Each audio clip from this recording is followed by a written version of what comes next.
अच्छा, एक बात मैं बता दूं हाँ। कि ये मैं अपने सामान्य व्यक्ति, जो मैं और आप और हम सब सामान्य परिवेश से आए हुए हैं, और मैं सामान्य व्यक्ति की बात कर रहा हूँ। बहुत मेधावी और बहुत पैसे वाले और बहुत सक्षम लोगों की बात नहीं है ये। और ये जो बात कर रहा हूँ मेरे अपने जीवन के कटु अनुभवों के आधार पर कर रहा हूँ कि हम लोगों को यदि फाइनेंशियल लिटरेसी की क्लास शुरू से मिली होती, यदि हम समझ पाते कि फाइनेंशियल लिटरेसी क्या होती है, बचत के तरीके क्या होते हैं, कैसे करना, और कुछ जीवन को हम और शायद संतुलित बना पाते। तो कुछ पॉइंट्स मैंने नोट किए हैं, तो खाली पढ़ देता हूं मैं, उसी में काफी चीजें आ जाएगी। दादा हर बार बोलते हैं, और वो बात बहुत महत्वपूर्ण है, बहुत स्वर्णिम अक्षरों में लिखी जानी चाहिए, कि ये युग अर्थ का युग है। और अर्थ का युग है तो अर्थ ही मोक्ष का साधन होगा। युद्ध के सही। समय में अर्जुन को युद्ध मोक्ष का साधन बताया था, ज्ञान के युग में जनक को ज्ञान मोक्ष का साधन बताया था, अर्थ के युग में अर्थ ही मोक्ष का साधन होगा। ये कड़वा सच है, इसे समझ लेना हमारे लिए जरूरी है। तो अर्थ कितना हो, कितने से हमारी जरूरतें पूरी हो जाएगी, ये सब बात निर्भर करती है कि हम देश काल और परिस्थिति, जो मैं हमेशा एक सेंटेंस यूज करता हूं कि हमारी जरूरतें, हमारी आवश्यकता है, हमारे देश काल और परिस्थिति पर निर्भर करती है। मैं बंबई में हूं, हो सकता है मुझे 1 लाख रुपए महीना कम से कम चाहिए। इंदौर में है वो 50,000 में काम चला सकता है, जावरा में है वो 25-30,000 में चला सकता है। बात ये आती है कि आप किस देश में है, आपकी परिस्थिति क्या है। आपके पास 2 माता पिता डिपेंडेंट है, 2 बच्चे डिपेंडेंट है, भाई बहन है, तो वो परिस्थिति अलग हो जाती है। काल अगेन, वो आपका समय कैसा है, आप युवावस्था में है तो आपकी आवश्यकता अलग होगी, वृद्धावस्था में तो आपकी आवश्यकता अलग होगी, आपकी जरूरत है तो अलग है। अब अमेरिका में रहते हैं तो अलग है, हिंदुस्तान में रहते हैं तो अलग है। सब सब सब चीजें इसमें आती है। तो फाइनेंशियल लिटरेसी में जो मैंने बात बताई कि मुझे फाइनेंशियल लिटरेसी के मामले में मुझे अपने आप से बड़ा अशिक्षित आदमी नहीं मिला, क्योंकि मैंने जीवन में ऐसे इसके ऊपर खोए हैं जिसका कोई अपन हिसाब लगा नहीं सकते। तो इसलिए मैं फिर एक बार दादा की बात कर रहा हूँ कि आप स्वार्थी बनो।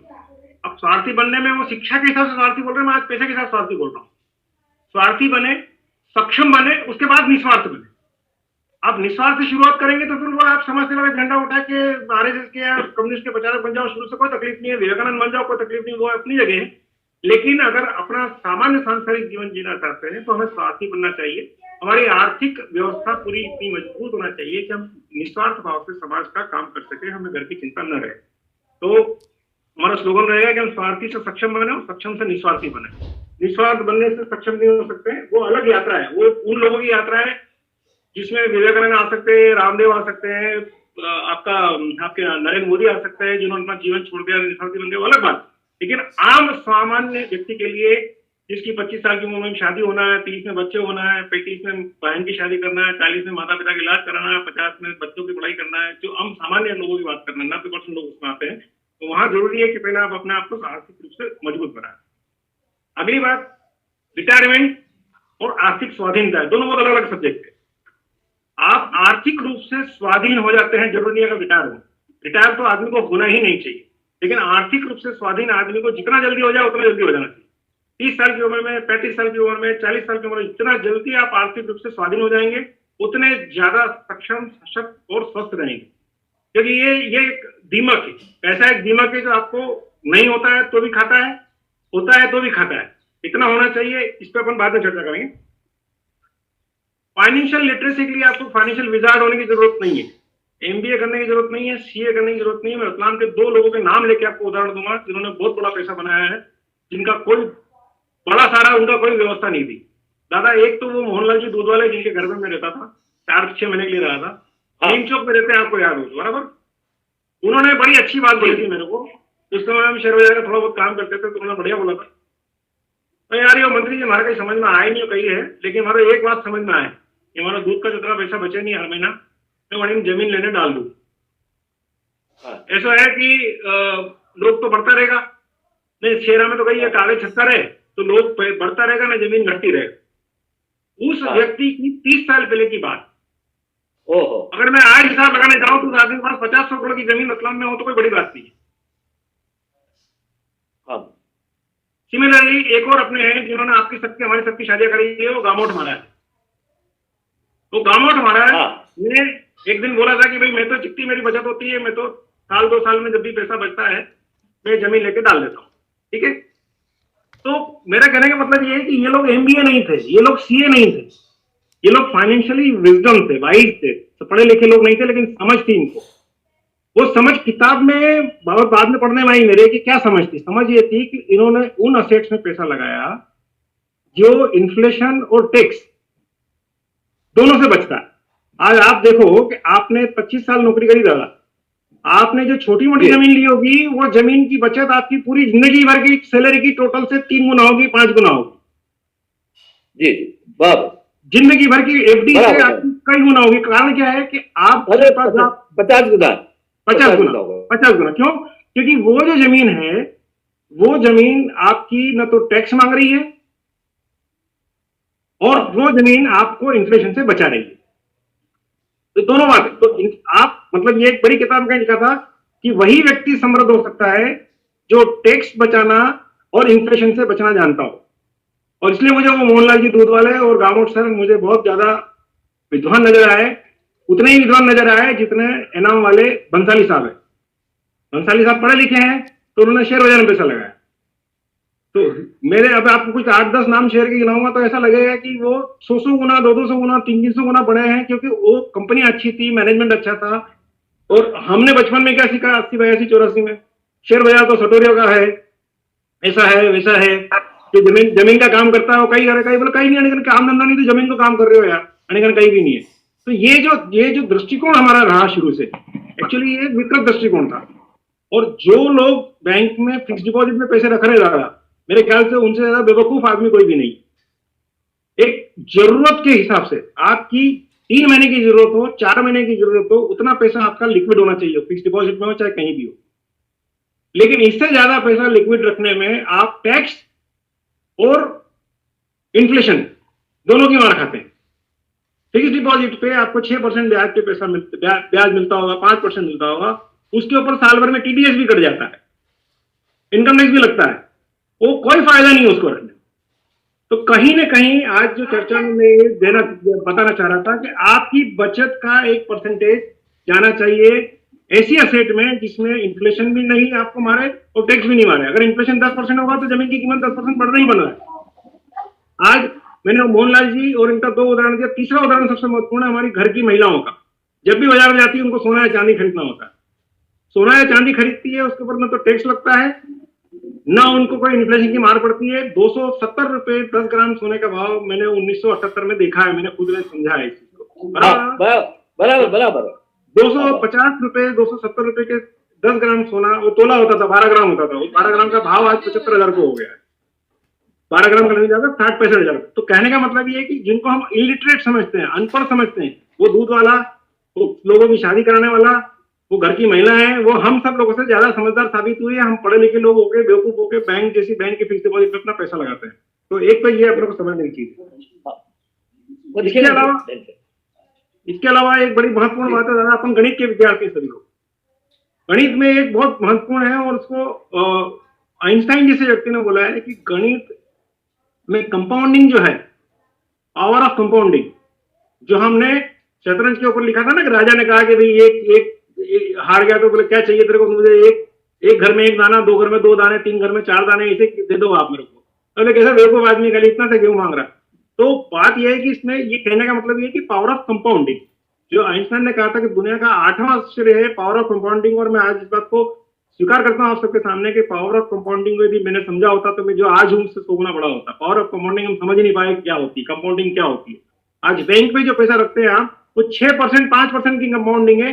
यदि यही आप रियल एस्टेट में लगाए तो 8% की कंपाउंडिंग है। यही आप शेयर बाजार में लगाए, ऐसा शेयर बाजार घट्टे वाला शेयर बाजार नहीं जिसके बारे में बात करूंगा यदि कोई व्यक्ति चाहेगा तो, उसके अंदर 8 से 12%। जो बैंक में कर्मचारी है, जो कोई दूसरा धंधा कर रहे हैं, जो व्यापार को समझते नहीं शेयर बाजार को, आप बिल्कुल मत जाइए, आप ईपीएफ के अंदर पैसा लगाओ, म्यूचुअल फंड में पैसा लगाओ, आपको 12% की कंपाउंडिंग यदि वो देता है, 12% की कंपाउंडिंग, तो आप ये समझ के चलिए कि 6% की कंपाउंडिंग और 12% की कंपाउंडिंग कितना फर्क आएगा। एक एक्सेल शीट बनाएंगे, आपको 2 मिनट में समझ आ जाएगा कि आप कितना बड़ा फर्क लेके आने वाले और कहां जाकर खड़े होने वाले। ये कंपाउंडिंग का पावर है। तो पावर ऑफ कंपाउंडिंग को समझे।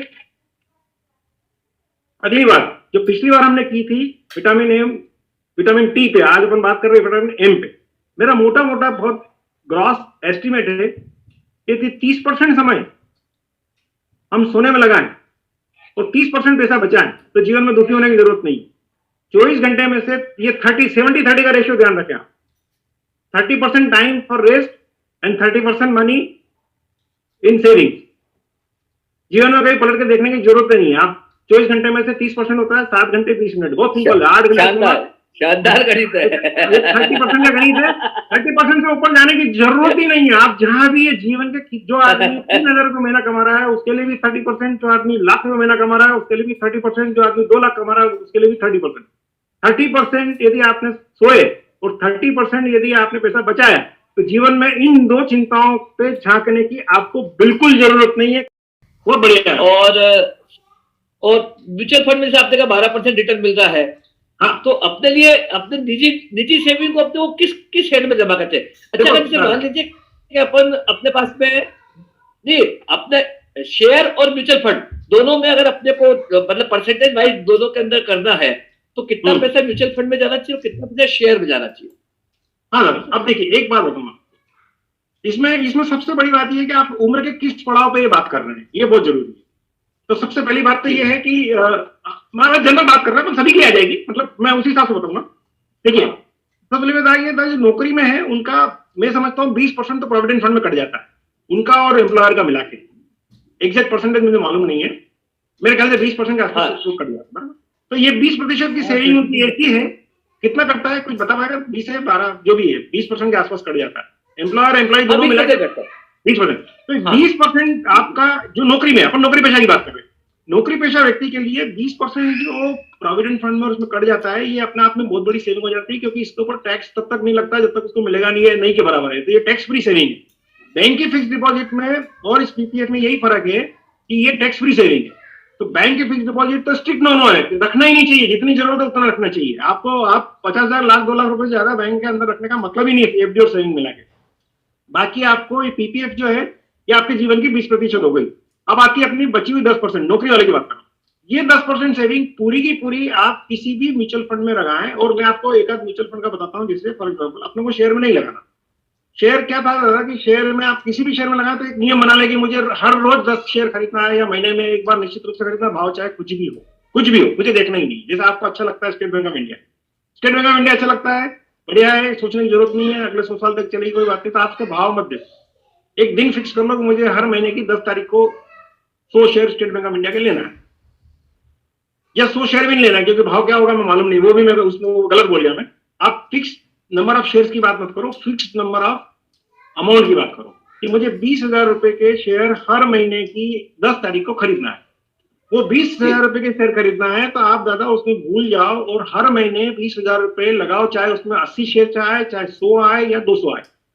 इससे फायदा क्या होगा कि अगर उसका भाव आधा हो गया तो आपको दुगने शेयर आएंगे, भाव डबल हो गया तो आधे आएंगे, तो आपका हमेशा एवरेजिंग नीचे की तरफ होगा। तो सबसे बड़ा फायदा ये होगा कि आप हर महीने एक एक करके खरीद रहे हो और 60 महीने के अंदर आपने इतने शेयर खरीद दिए 5 साल के अंदर, तो उसकी एवरेजिंग ऐसी बैठेगी आपको 12 से 24% का रिटर्न वो स्टेट बैंक ऑफ इंडिया अगले 25 साल तक देने वाली है। आप सोच भी नहीं सकते क्या होने वाला है। सर मंत्री जी, मैं इसमें एक बात कर, मैं जैसे आपने कहा कि हर महीने 20,000 रुपए शेयर में लगा, तो वो एक ही शेयर में लगाने का अलग अलग शेयर में लगाना? आ रहा हूँ। अब अगर यहाँ पे फिर आ रहा हूँ, अब अगर अपने को शेयर बाजार का थोड़ा बहुत भी ज्ञान है, देखिए क्या है दादा, फाइनेंशियल मार्केट कॉम्प्लिकेटेड होते जा रहे हैं, ठीक है ना। अच्छा, कॉम्प्लिकेटेड फाइनेंशियल मार्केट में अगर आप थोड़ा सेवी हैं, आप समझते हैं कि ये अभी समय इस चीज का अच्छा चल रहा है, या जैसे बैंकिंग है, एसबीआई लाइफ इंश्योरेंस कंपनी है, एचडीएफसी लाइफ इंश्योरेंस कंपनी है, टीसीएस बहुत अच्छी कंपनी है, बॉम्बे स्टॉक एक्सचेंज में कुछ बिगड़ना नहीं है, जिनका व्यापार ऐसा है कि रात घूमने जाने की जरूरत ही नहीं, सुबह 6 बजे लोग आ जाते हैं, 8 बजे आ जाते हैं, 9 बजे धंधे मिल जाते हैं। ऐसे व्यापार जो है जिनमें आपको लगता है कि ये कंपनी 10, 20, 25 साल 50 साल इसमें कुछ होने वाला नहीं है, उसमें आप ऐसा कोई एक शेयर चुन के भी लगा सकते हैं, आपका रिटर्न ज्यादा घटेगा। लेकिन दूसरी बात, जिनको उतना भी ज्ञान नहीं, जो टेक्निकल है, फॉर एग्जाम्पल कोई इंजीनियर है, कोई आर्किटेक्ट है, कोई साइंटिस्ट है, कोई चीज में, उसको इन सब झंझटों में जाने की बजाय एक्सचेंज ट्रेडेड फंड ईटीएफ करके एक नया चालू हुआ है, ये पिछले 10-20 साल से चल रहा है। ये ईटीएफ ऐसा होता है कि आप एक जैसे निफ्टी की बात करें अपन, तो इसमें 50 शेयर है, इसको मैं एग्जांपल से समझाऊंगा, बहुत बढ़िया समझ में आ जाएगा। ये 50 शेयर है 50 कंपनी के। तो ये ईटीएफ में जब आप 100 रुपए लगाते हो तो वो 50 कंपनी के अंदर वो फंड मैनेजर को मजबूरी है कि उन्हीं में लगाएगा, और उसी रेशो में लगाएगा जिस रेशो में उस समय भाव चल रहा होगा, वेटेज होता है। बराबर। तो इसको ऐसे समझे कि मूवी आई थी, बहुत बढ़िया एग्जाम्पल है और अच्छा जोक है ये।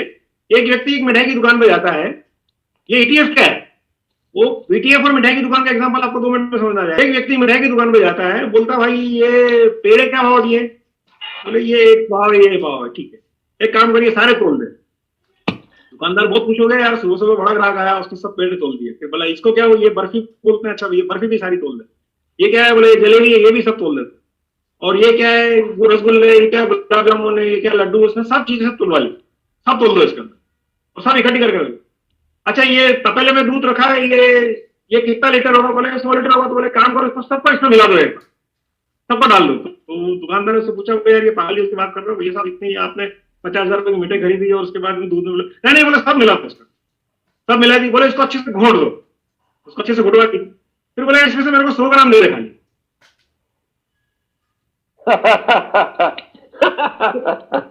हाँ सही है, बहुत बढ़िया बहुत बढ़िया सर।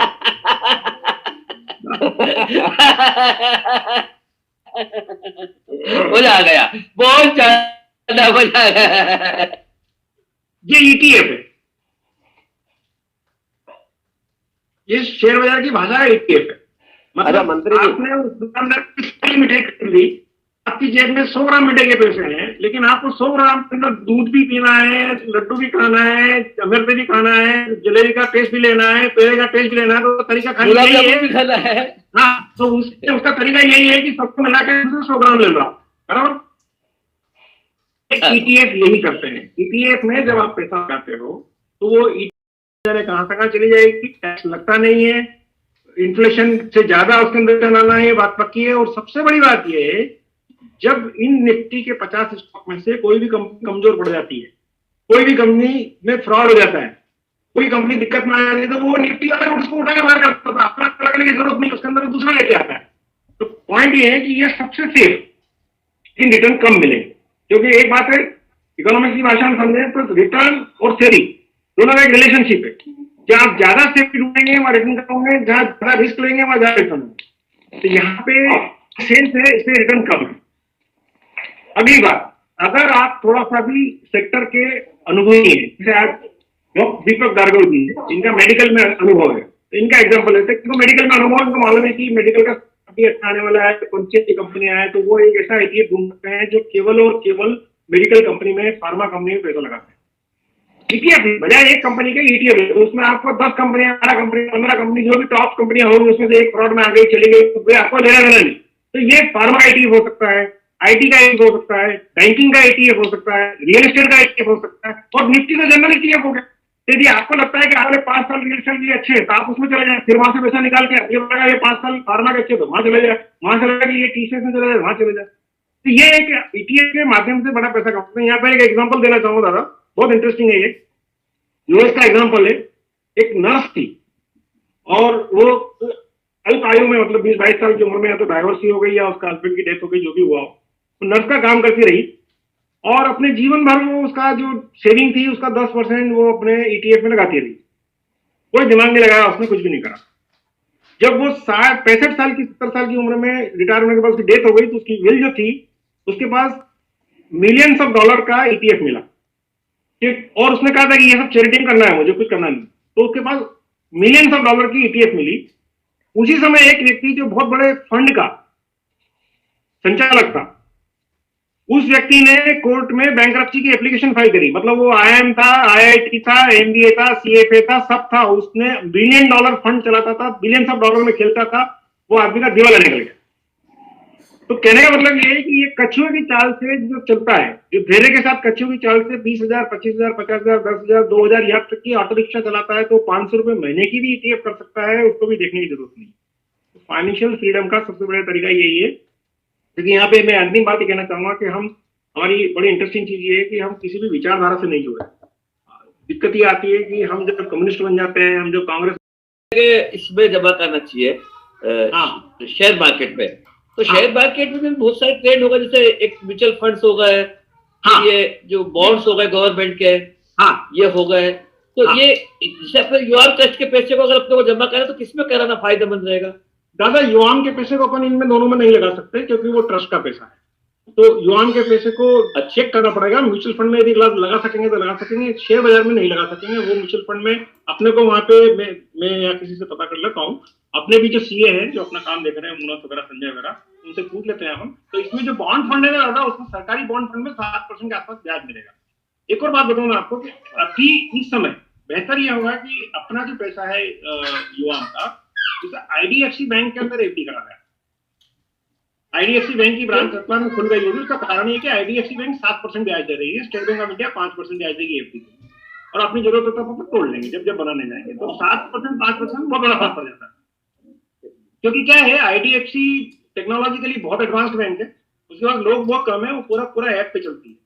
तो उसने कहा कि जितना ब्याज मैं दे सकता हूँ उतना कोई दे नहीं सकता, और जितना सस्ता ब्याज पे मैं लोन दे सकता हूँ। ये शेयर मार्केट जो है 40,000 के आसपास जाने लगा, तो मैंने उनसे कहा कि ऐसा करो, कुछ एसआईपी रोक दो मेरी, अब ये मार्केट बहुत ऊंचा हो गया है, जब गिरेगा फिर डाल देंगे यार, थोड़ा अभी रोक दो एसआईपी को लिक्विड फंड से इक्विटी में डालने के लिए। तो उन्होंने मुझसे कहा कि सर डोंट जो है टाइम की मार्केट वेरी डिफिकल्ट, और आप जो है ये जो एसआईपी के थ्रू जो पैसा जा रहा है उसको वैसे ही जाने दीजिए। और अगर मैंने उस वक्त उनकी बात नहीं मानी होती तो आज की डेट में सेंसेक्स जो है 50,000 तक जाके अभी वापस आया है, लेकिन मेरा जो पैसा है, जो मैं सोच रहा था कि मैं 40,000 के बाद मैं आज बैठा रह जाता और वो पैसा डलता ही नहीं। तो ये तो इसीलिए क्या था, इसमें इंपॉर्टेंट बात यह कि टाइमिंग बिल्कुल नहीं करना चाहिए। एक बात आपकी टेंशन दे लेना चाहिए, दूसरी बात आप उसको झांके मत, देखो ही मत उसके अंदर क्या हो रहा है।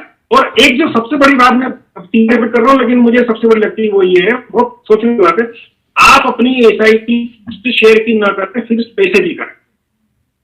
कहने का मतलब क्या है, मैं इससे समझाता हूँ। आप ये मत तय करो कि मुझे 100 शेयर रोज खरीदना है, शेयर करो कि मुझे 1,000 रुपये खरीदना या 2,000 का खरीदना है या 5,000। क्यों? कारण क्या है कि ये अपने अमाउंट फिक्स किया ना, तो अमाउंट फिक्स करने से ऐसा होगा कि अगर शेयर सस्ता हो गया तो ज्यादा आएंगे, महंगा होगा तो कम आएंगे, तो आपका एवरेज हमेशा नीचे की तरफ आएगा। तो मैंने अभी दीपक भैया से बात करते समय बोला कि सेंट्रल बैंक ऑफ इंडिया समझ लीजिए 100 रुपए का शेयर था। अब 100 रुपए के शेयर ट्राइंग 1,000 रुपए की एसआईपी थी, और नीचे में 10 रुपए हो गया, और उनके पेट का पानी नहीं हिला, उन्होंने दिमाग में लगाया, वो लगाते रहे। तो जब 10 रुपए का शेयर हो गया तो 1,000 रुपए में उनको 100 शेयर आए। अब 1,000 रुपए में 100 शेयर आए और 100 रुपए में मतलब 10 शेयर आए, तो आप एवरेज निकालने जाएंगे तो 11-11.5 रुपए पड़ने वाले। तो मेरा पॉइंट ये है कि आप उसको टाइमिंग नहीं करना, वो तो बिल्कुल नहीं है, लेकिन साथ ही साथ अपने बजट नंबर ऑफ शेयर का फिक्स करने के लिए आप अमाउंट को फिक्स करिए, तो हमेशा एवरेज नीचे चलने वाला है। और उसकी कंपाउंड नहीं होगी, वो कंपाउंड ऐसी होगी, फेनोमेनल होगी।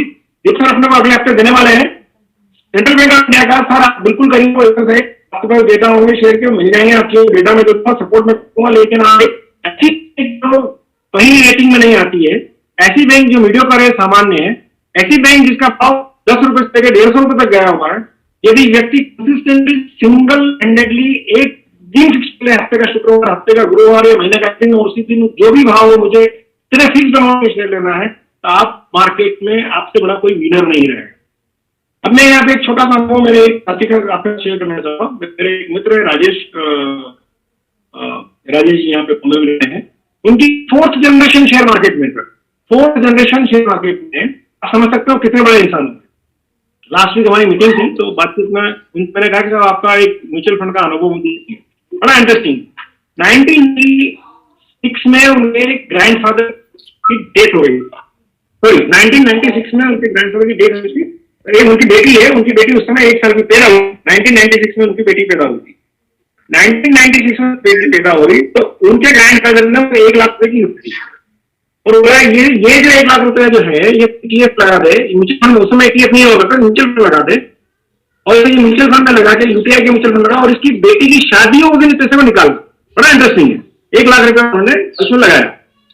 96-97 के टाइम में लगाने के बाद दुर्भाग्य से 2001 के अंदर आते आते वो यूटीआई म्यूचुअल फंड बन गया, उसको वहां से कुछ 2.5 लाख रुपए मिले, पिताजी की रुपये थी। तो उन्होंने ये पिताजी ने बोला है कि ये पैसा बेटे की शादी के लिए करना है, इसके अलावा कोई सवाल नहीं आता है, तो उन्होंने बॉक्स निकाल के दूसरे फंड बनाया। महाफालतू म्यूचुअल फंड अच्छे लाइफ का सेविंग फंड जो है वो फालतू होता है, महाफालतू फंड के अंदर उन्होंने 2.5 लाख रुपए लगाए। 2018 के अंदर उनकी बेटी की शादी हुई। 2018 की शादी में 1 करोड़ 20 लाख रुपए उस फंड से उनको मिला। महाफालतू फंड 20 साल तक रहा। परमाणु युद्ध हुआ, सरकार अटल बिहारी वाजपेयी सरकार मैंने जी मंत्री जी, मैं क्या बोल रहा हूँ कि आदमी की तकनीक विशेषज्ञ है ना, तो आप जान के चलना कि आप किसी भी अच्छे से अच्छे फाइनेंशियल विशेषज्ञ में आगे रहने वाले, क्योंकि आप दिमाग का अलग काम करेंगे ना, आप उसमें आप दिमाग में लगाओगे तो आप किस दिन सबसे ज्यादा होने वाली है। आप सही कह रहे हैं बिल्कुल। और हम लोग वास्तव में इसीलिए पीछे रह गए, काफी पीछे रह गए, क्योंकि हम लोगों ने ये चालू किया म्यूचुअल फंड का, तो ये समझ लीजिए कि 2010 के आसपास चालू किया, जबकि कायदे से देखा जाए तो अगर मैं यंग एज से चालू करता तो आज फाइनेंशियली इंडिपेंडेंट शायद 10 साल पहले हो जाता। बिल्कुल सिद्धि है, फाइनेंस मार्केट को समझ पाए आप। टेक्निकल पॉइंट ये है कि यहाँ दो चीज आ रही, एक तो हमारी समाज में विचारधारा सामने आई, एक हमारा आध्यात्मिक सोच के पैसा तो हाथ में ये है वो है एक चीज, तो हमारा अध्यात्म पैसे से रोकता है, हमारा समाज हमें पैसा वाला बनने से रोकता है, हमारे आसपास के कम्युनिस्ट में पैसा बनने से रोकता है, वो हमारा ये काफी काफी है। लेकिन जो लोग इसमें थोड़ा सा खुल के निकले हैं वो लोगों ने बड़ा पैसा बनाया है। और बता विकास नहीं मैं बोल रहा हूँ, आज मैं क्षमा चाहता हूँ, मैं बहुत ज्यादा अकेला बोल रहा हूँ। मैं एक चीज जानना चाह रहा था मंत्री जी, क्योंकि मैं शेयर मार्केट में पैसा तो नहीं लगा रहा, पर ये जो डोमेन अकाउंट होता है जो बोलते रहते हैं, डोमेन अकाउंट क्या है? या अगर हम उनको पैसा इन्वेस्ट करते हैं, ये डोमेन अकाउंट बोलते हैं, डोमेन अकाउंट खोलिए, डोमेन अकाउंट। डोमेन करके कोई अकाउंट होता है जो मुझे बैंक वाले फोन करते रहते, बोलते हम आपका पैसा शेयर मार्केट में यूटिलाइज करेंगे, आप हमारी ब्रांच में डोमेन अकाउंट खोलिए। ये डोमेन अकाउंट क्या होता है? नहीं ये मेरे को समझ नहीं। डीमेट अकाउंट, डीमेट अकाउंट ये क्या होता है? ये डीमेट अकाउंट में क्या होता है, आपने जो शेयर्स जिसे आप खरीदते हैं उनके यूनिट्स जो भी होते हैं वो उसमें छोड़ते हैं। अच्छा, तो इसमें मैं अकाउंट बोलते हैं इसको। अच्छा अच्छा, तो मैं इसको खोल लूं कहीं की ब्रांच में, इससे फायदा होता है?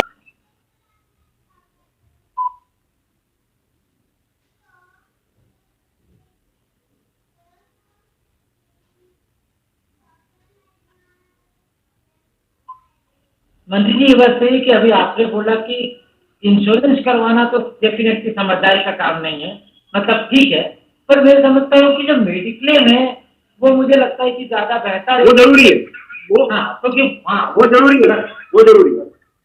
उसके लिए मैंने ना नहीं बोला है, मैंने आपको लाइफ इंश्योरेंस के बारे में ना बोला है। लाइफ इंश्योरेंस और लाइफ इंश्योरेंस में भी मनी बैक लाइफ इंश्योरेंस का ना बोला है मैंने, टर्म लाइफ इंश्योरेंस का ना नहीं बोला है। दीपक जी आज हम बैठ के बात कर रहे हैं, 15 मिनट बाद हम रहेंगे नहीं रहेंगे मालूम नहीं है। हमारे परिवार को फाइनेंशियल सिक्योरिटी मिलना चाहिए जो डिजर्व करते हैं। वो क्या डिजर्व करते हैं?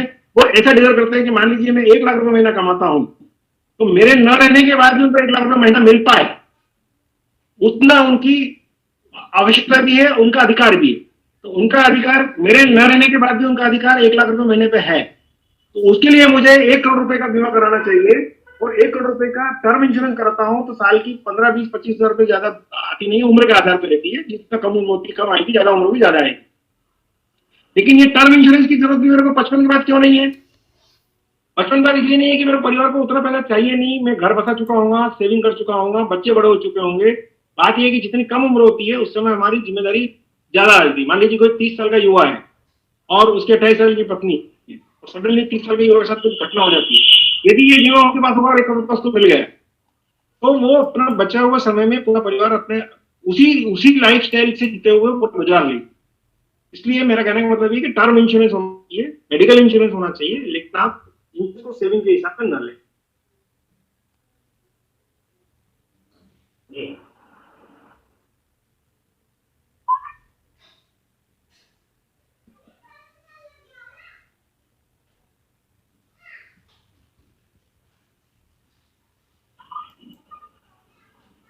दादा आप अपने विचार रखें, मेरे ख्याल से कोई सवाल जवाब नहीं बचे। मैं जरूर कुछ वो बन गया, चाहता हूँ। वो प्रश्न था मेरा कि भाई आज से 10 साल बाद जैसे मैं मेरे घर की बात करूं तो मेरी बेटी जो है मेरा ये मानना है कि 10 साल बाद कहीं ना कहीं मुझे उसकी शादी के लिए प्लान करना पड़ेगा। आज 18 साल की हुई हो तो 25-26 के बाद की मैं एक प्लान लेके चलता हूँ, है ना, क्योंकि असेट्स में मुझे कुछ नहीं चाहिए बट लिक्विडिटी मुझे चाहिए कि भाई आज से 10 साल बाद मेरे पास कम से कम 20 लाख रुपए लिक्विडिटी होना चाहिए, तो जिससे मैं मेरे एक जो सेटअप है मैं उस पर काम कर सकूं। तो मुझे आज कुछ ना कुछ ऐसा प्लान करना जरूरी कि मेरा हर साल इतना इन्वेस्टमेंट लगभग हो जाना चाहिए जिसमें मैं ये मान चलूं कि मेरा इन्वेस्टमेंट और 15 से 20% का रिटर्न वो मिला के मेरे को 20 लाख के आसपास पहुंचे।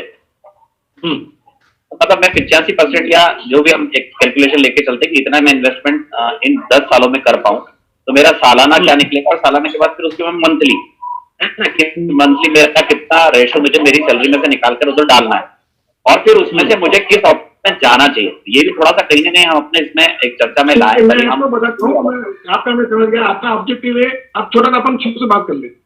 आपका ऑब्जेक्टिव है 25 लाख रुपए चाहिए, बराबर? 20 साल मतलब 10 साल बाद मुझे 20 लाख रुपए का एक ऑब्जेक्टिव है मेरा। हाँ, मैं अभी आ रहा हूँ उसका। अपना पूरा कैलकुलेशन जिसको माइक्रो में जाएंगे, बहुत सिंपल 2 मिनट मैथमेटिक्स छोटी सी जाएगी। हाँ, 25 लाख रुपए आपको चाहिए 10 साल बाद, बराबर? 25 लाख लेते हैं। हाँ, 25 लाख रुपए चाहिए 10 साल बाद, तो इसका मतलब 2.5 लाख रुपए सारी बचाते हो, आपको एक पैसे का रिटर्न नहीं मिलता तो भी काम हो जाता है, बराबर? 2.5 लाख रुपए को फिर अपन 12 महीने डिवाइड कर देंगे तो इसका मतलब हो गया आपको 20,000 रुपये महीना बचाते हैं और बिना ब्याज के बचाते हैं तो भी आपका काम हो गया, बराबर? इसका मतलब बहुत सिंपल कैलकुलेशन है कि यदि 10 से 15,000 रुपये मंथली यदि आप किसी SIP में डाल देते हैं, आपको पलट देखने की जरूरत नहीं पड़ेगी। ओके, 15,000 रुपये महीना की SIP दीपक भैया आप कर लेंगे, आपको बिल्कुल सोचने की जरूरत नहीं पड़ेगी। ये 15,000 रुपये महीने की SIP के अंदर आप बिल्कुल टाइमिंग न करें मार्केट, उसके भी 2 टुकड़े कर दें, एक तारीख और तारीख। टाइमिंग बिल्कुल नहीं जाना, कहीं भी नहीं जाना टाइमिंग के लिए। हाँ, जितने छोटे टुकड़े करते जाएंगे उतना आपको एफिशिएंसी मिलती जाएगी, लेकिन कॉस्ट बढ़ती जाती है, ट्रांजेक्शन कॉस्ट आ जाती है। इसलिए आप 7,500 के 2 टुकड़े करते हैं, 7,500 15,000 सैलरी मिल 5 तारीख को, 7,500 5 तारीख को, 7,500 20 तक 15,000 रुपए की SIP अगले साल के लिए करने आपको डिजायर्ड अमाउंट मिल जाएगा। तो डिजायर्ड अमाउंट क्या होता है? 25 लाख हो सकता है, 20 लाख हो सकता है, 15 लाख हो सकता है। उस समय हो सकता है इन्फ्लेशन नहीं आया है, मंदी आ गई हो सकता है, आपकी बेटी की 15 लाख में भी हो सकती है, 10 लाख में भी हो सकती है। पॉइंट ये है कि इन्फ्लेशन को बीट करने का एकमात्र रास्ता है वो है व्यापार, और व्यापार में छोटे आदमी को पैसा लगाने का तरीका एकमात्र है वो है स्टॉक मार्केट। आपके पास ओनरशिप आ जाती है, उसके अंदर वो मिठाई वाला उदाहरण की बारी आपने कहा है कि उसके अंदर अपने को, चूंकि अपन विशेषज्ञ नहीं है, अपने को पता ही नहीं लड्डू का कैसा टेस्ट है, पेड़े का टेस्ट कैसा है, रसगुल्ले का टेस्ट कैसा है, तो सबको घोट के उसमें दूध के तले में मिलकर यही 100 ग्राम, तो उसका 100 ग्राम लेने का तरीका ये 80 है, सबसे बेस्ट है। तो चूंकि आप फाइनेंशियल सर्विसेज सेक्टर में है, फाइनेंशियल सर्विसेज सेक्टर को बहुत अच्छे से जानते हैं, तो आप फाइनेंशियल सर्विसेज सेक्टर का ही ETF ले लीजिए। अब जो फाइनेंशियल सेक्टर की बात कर रहा हूँ, इकोनॉमी बढ़ती है, चाहे वो सेक्टर चले न चले, फाइनेंशियल सेक्टर चलना ही है। फाइनेंशियल सेक्टर के अंदर क्या क्या चीजें आ जाती है? स्टॉक एक्सचेंजेस लिस्टेड है वो आ जाते हैं, डिप्टी पार्टिसिपेंट जैसे आपका CDSL आ जाता है, असेट मैनेजमेंट कंपनी आ जाती है, लाइफ इंश्योरेंस कंपनी आ जाती है, जनरल इंश्योरेंस कंपनी आ जाती है, बैंकिंग कंपनी आ जाती है। ये सारा बास्केट जो है ये आप किसी फाइनेंशियल मार्केट का ETF लीजिए, चलने वाला है। तो इसके अंदर सबसे बड़ी बात क्या है? यदि कभी कोई ETF चुने तो उसके अंदर सबसे बड़ी बात ये फाइनेंशियल मार्केट में मैं क्यों फोकस कर रहा हूँ आपके लिए कि इसमें एंट्री बैरियर बहुत जबरदस्त है। कोई नए लाइसेंस के बगैर ब्रांच नहीं खोल सकती है, आसान नहीं है। बीमे में एंट्री बैरियर है, स्टॉक एक्सचेंज में एंट्री बैरियर है, बीच कोई दुकान रेस्टोरेंट नहीं खोल सकता है, एयरलाइन कोई खोल सकता है, किराने की दुकान खोल सकता है, स्टील का ब्रांड डाल सकता है, सिम का ब्रांड डाल सकता है, ऑप्शन खोल सकता है या नहीं खोल सकता है। तो आप ऐसा ETF बनाइए जिसके अंदर आपको में ना एंट्री बहुत, बिजनेस चालू करना ही आसान नहीं है, बात ही आपको कहीं होने वाला नहीं है। मैं अपना वक्तव्य रख सकता हूँ? हाँ जी, ये बात जहाँ तक आने वाले समय में ये बात सही है कि हमारी पॉपुलेशन को देखते हुए जॉब बड़ी कॉम्प्लिकेटेड कंडीशन होगी हमारी आने वाली जनरेशन के लिए। तो मुझे ऐसा लगता है कि हमको हमारे बच्चों के लिए छोटा सा बिजनेस भी स्टार्ट कर देना चाहिए, क्योंकि जैसे एक कोई व्यक्ति ये जो अपनी दुकान अपने बच्चे को देता है, फिर वो अपने बच्चे को देता है, तो उनका बिजनेस बढ़ता जाता है। अब ये कॉन्फिडेंस नहीं है कि हमको जॉब मिलेगा, क्योंकि इंडियन एयरलाइन जैसी कंपनी भी कई बार मर्ज हो जाती है, बंद हो जाती है और अचानक उसके एम्प्लॉय जमीन पे आ जाते हैं। दीपक, मैं आपकी बात समझ रहा हूँ। एक मिनट सौरभ, मैं आपको बीच में काट रहा हूँ, आपकी बात समझ गया हूँ आप क्या कहना चाहते हैं, पर मैं इससे सहमत नहीं इसलिए बोल रहा हूँ। आप अपने बच्चे के बिजनेस के लिए चिंता न करें। उसका कारण ये है कि उसकी लाइकिंग क्या है, उसका एटीट्यूड क्या है, किस लाइन में जाना चाहता है, वो जरूरी नहीं आज आप एक्सेस कर पाए। जी तो जीवन में उसकी उड़ान भरने दें, आप अपनी उड़ान भरें, उसको उसकी उड़ान भरने दें। मैंने ऐसे लोग देखे हैं जो करोड़पति थे, उनके बेटे ने बोला मेरे को तो रेडियो जॉकी बनना है, वो रेडियो जॉकी बन के इंजॉय कर रहा है, उसको कोई तरफ नहीं उससे बातचीत करती है। आप कपड़े की दुकान चला रहे हैं तो ये आप तय मत करो कि मैं कपड़े की दुकान चलाएगा। आप यदि मेडिकल की दुकान चल रहा है तो आप ये तय मत करो कि आपके बेटा भी मेडिकल की दुकान चलाएगा, वो हो सकता है जोली झंडी लेके वीडियो का बन जाए, किसी को मालूम नहीं है। इसलिए आप उसकी चिंता करके आप अपनी फाइनेंशियल फ्रीडम रखते साथ में बच्चे की काउंसलिंग जरूर कराएं, तो क्या करना चाहिए वो कर दें। तो ये के लिए कि आप उसकी लाइफ के बारे में नहीं जरूरत नहीं पड़ेगी, क्योंकि हर आदमी यदि अपनी हॉबी को करियर चुन ले तो न तो वो कभी जीवन में दुखी रहता है, न तो उसको किसी चीज की कमी रहती है। तो ये बात सही है मंत्री जी। तो इसलिए क्या है, आप वो उनको उनके लिए दुकान मत डालो, क्योंकि उनके लिए दुकान डालोगे तो एक तकलीफ और है कि हाँ ऐसी नहीं चाहिए उनको नहीं है। तो अपन यही समाप्त कर, दादा की बात भी नहीं आ पा रही, दादा क्या आवाज भी नहीं रही, ये कोई प्रश्न हो, कोई बातों सोची की सवाल भी नहीं समाप्त करता है।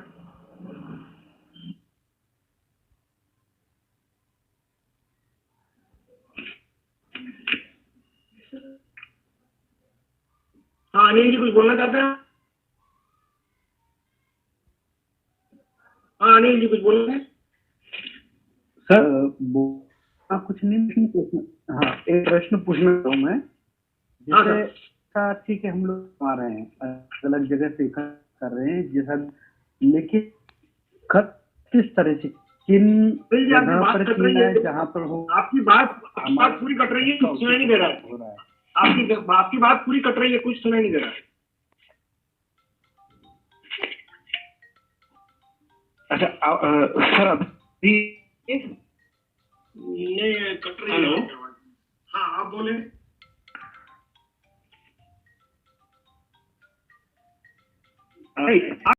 हो रहा है, परिवार हो गया, अब उसके अलावा देखिए अब इसमें आपका अपन बड़े अच्छी सवाल आपने बहुत अच्छा पूछा।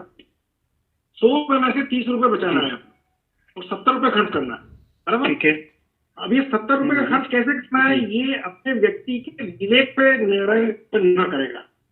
ये विटामिन टी और विटामिन दोनों में बात लागू होती है। अब जो 70% आपके पास समय बचता है, 24 घंटे से बात करें फिर कैसे आएंगे, तो 70% आप 8 घंटे सोते हो, 8 घंटे नौकरी करते हो, फिर 3 घंटे परिवार के साथ देते हो, 3 घंटे अपने साथ खुद के साथ बिताते हो, जितना आपका नहाना धोना अभ्यास खेलना कूदना सब शामिल। तो कितना 8 घंटे सोना, 8 घंटे काम करना, 16 और 6 आपके ये करीब 22 घंटे हो गए। 2 घंटे आगे बढ़ रहते हैं। तो क्या मतलब ये है कि जिस तरीके से आप 24 घंटे का आलोकेशन करना है कि 8 घंटे सोना है, 8 घंटे काम करना है, 1 घंटे परिवार के साथ गुजारना है, 1 घंटा मित्रों के साथ गुजारना है, 1 घंटा पढ़ाई करना है, 2 घंटा मुझे योगा व्यायाम करना है और म्यूजिक सुनना है, मूवी देखना है। तो कहने का मतलब ये है कि इस तरीके से 24 घंटे का आलोकेशन किए, इतना ही बैलेंस आलोकेशन यदि आप पैसा का करेंगे खर्चे का, तो आपको बहुत अच्छा लगेगा। 70% है, 70% में से आपको मालूम है इतना मुझे हाउसिंग टाइम देना है, इतना मुझे घर की ग्रोसरी में करना है, इतना मुझे कपड़े पे खर्च करना है, इतना मुझे एंटरटेनमेंट पे खर्च करना है। यदि ये आपने कर लिया तो मैं समझता हूँ आपका जीवन बहुत संतुलित हो जाएगा। ये 70 जो है इसका खर्चे का मैं ना हर व्यक्ति को अपने लेवल पे करना पड़ेगा। तो मतलब मैं तो फैमिली बजट वाली बात हो गई, तो इस पे मैं तो ज्यादा कैसे बोल पाऊंगा, लेकिन इन 70% में अपने को बिठाना है, फिट करना है, ध्यान रखना बहुत जरूरी है। 70 से 75 नहीं जाना चाहिए, 70 के अंदर अपने को बिठाना है, ये बहुत आवश्यक है। अब उसके अंदर महीने में एक बार होटल में जाके खाना खाना है, महीने में एक बार अपने को कहीं 3 बार यात्रा पे जाना है।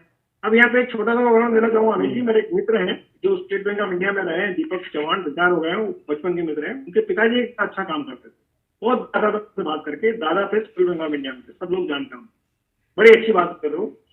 तो हर महीने 100 रुपए की रेकरिंग करते थे। तो हर महीने 100 रुपए की रेकरिंग करने का ऐसा तो नजर नहीं आता है, लेकिन वो क्या बोलते थे कि मैं 12 महीने में 100 रुपए की रेकरिंग करता हूँ, 12वें महीने वो रेकरिंग टूट जाती है, उसमें 1200 रुपये मुझे मिल जाए। तो क्या करते थे वो बोलते थे कि मैं अप्रैल में रेकरिंग करता हूँ वो अगले साल मार्च में खत्म हो जाती है, तो मेरे बच्चों की फीस ना होती। मई में जो रेकरिंग करता हूँ वो अप्रैल में खत्म हो जाती है, तो 1200 में आम खरीदने कर सकता हूँ, पूरा सीजन में आम का मजा लेता हूँ। तो जो मेरी रेकरिंग चालू करता हूँ वो सितंबर में खत्म होती है, अक्टूबर में खत्म होती है, मुझे त्योहार के लिए पैसे मिल जाते हैं। तो ये एक प्लानिंग का तरीका है कि उनको एक बल्क में लमसम अमाउंट चाहिए होता है। जैसे आज आपको परिवार के साथ घूमने जाना है, अपनी 70% की सेविंग में आप तय कर लो कि मुझे यार 2000 का महीना ऐसा बचा लेना है, तो साल में एक बार फिर अपन हवाई जहाज से जाएंगे, 5 स्टार होटल ठहरेंगे, जितना मजा करना करेंगे, तो 2000 रुपये महीने की आपने सेविंग कर दी, 12 महीने में एक बार आपको जाना है, तो उस समय बर्डन नहीं लगेगा। मुझे वो दादा की बात आज भी याद आती, जब तो 15-16 साल के थे, छोटे बच्चे थे, तो उनका वो मुझे अच्छा लगता था कि यार मैं तो गोपाल 100 रुपये महीना की रेकरिंग कर लूँ, तो 12 महीना मैंने मई का महीना में एकदम 1200 रुपये आ जाए, तो 1200 रुपये के फिर 3 महीना खूब भरपेट आम खाते हैं। तो कहने का मतलब ये है कि एक तरीका है सोचने का, और बड़ी अच्छी प्लानिंग लगी। तो ये 70% के अंदर जो है आप ये स्ट्रगल कर सकते हैं कि कितना आपका मंथली एक्सपेंडिचर है, कितना क्वार्टर में आने वाला है, कितना 6 मंथ में आने वाला है, और कितना 1 ईयर में आने वाला है। तो एक क्वार्टर वाली, 6 मंथ वाली और 1 ईयर वाली को रिकरिंग जैसा छोटा सा कुछ कर सकते हैं, और रेगुलर वाली है उसमें कोई इश्यू नहीं। मैं समझता हूँ आपका सवाल का जवाब मिल गया।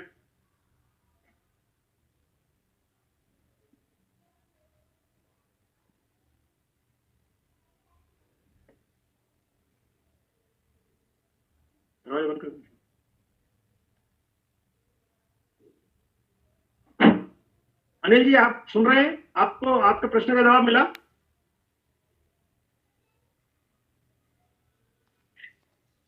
जी मिल गया है जी।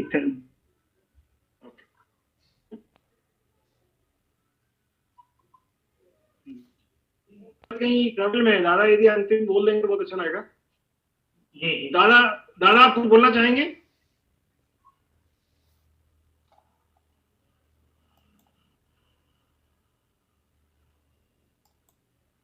सुमन साई सर, दादा, कमलेश कुमार जी, और भी कोई साथी कुछ बोलना चाहें? नहीं तो फिर अपन आज की चौपाल यही समाप्त कर दें।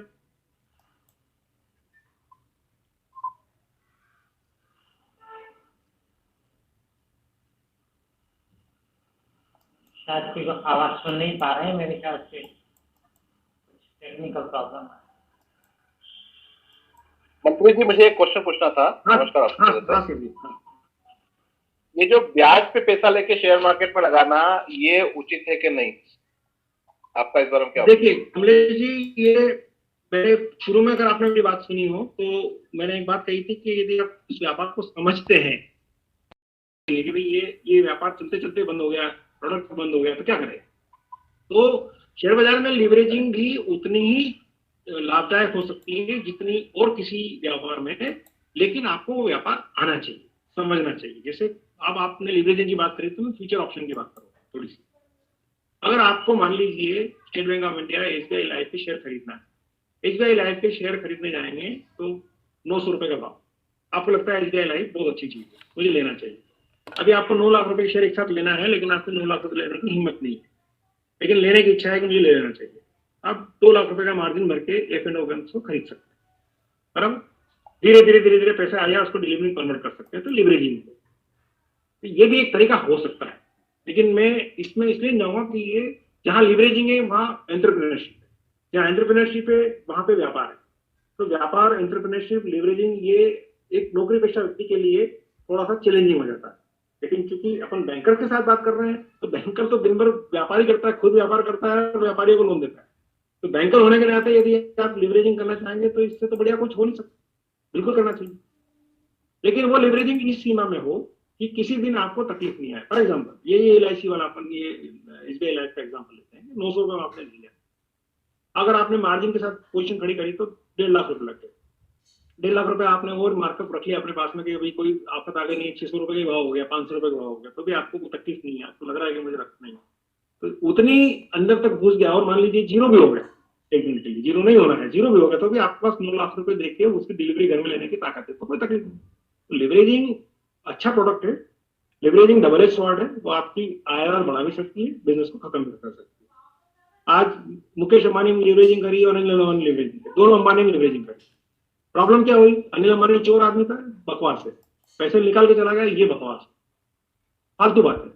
जो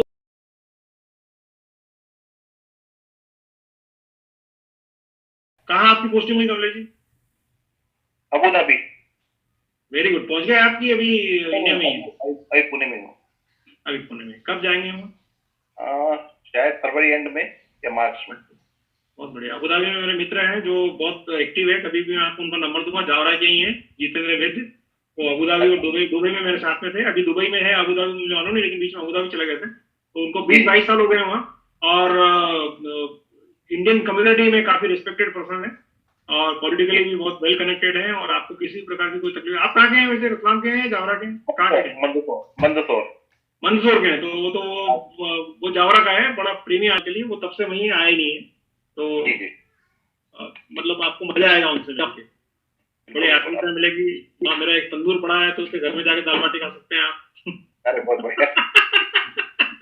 उसने मुझे तंदूर का फोटो भेजा था कि यार तेने जो तंदूर दिया था वो आज भी रखा है, और हम उसमें दाल बाटी खा रहे हैं। चलिए, और बताएं। Thank you. आज की जुबान अपनी यही समाप्त करते हैं। धन्यवाद। ओके, नमस्कार। नमस्कार। नमस्कार।